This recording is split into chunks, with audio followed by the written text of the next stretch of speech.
আপন পর আমি বুঝি না, যারা আমার সন্তানকে অবহেলা করে তাদের আমি চিনি না। আমার কাছে কার সাথে কতদিনের সম্পর্ক, কতটা আত্মীয়তা, আমি এইসব কোষে আমার জীবন চালাই না। আমার কাছে একজন মানুষ তখনই মূল্যবান যখন তার চোখে আমার সন্তানের জন্য অপূর্ণ ভালোবাসা আছে।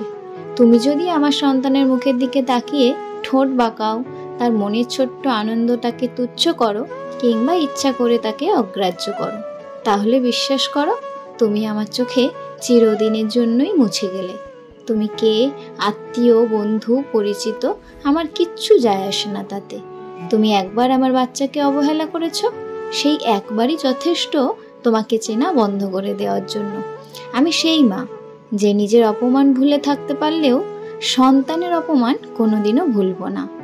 আমি কারোর সামনে নিজেকে ছোট করি না, বরং যে আমার সন্তানের সাথে ছোট ব্যবহার করে সেই আমার কাছে তুচ্ছ হয়ে যায়।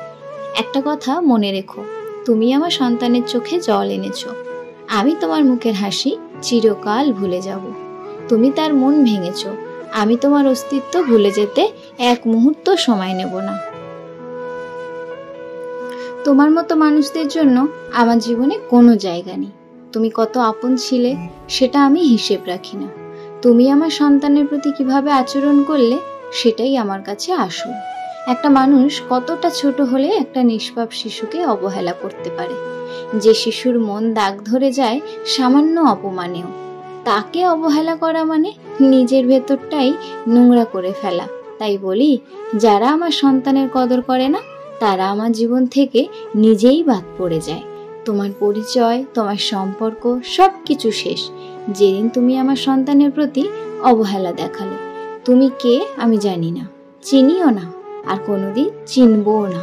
আমার সন্তানকে ভালো না বাসলেও চলবে, কিন্তু তাকে অবহেলা করার অধিকার কারণ নেই।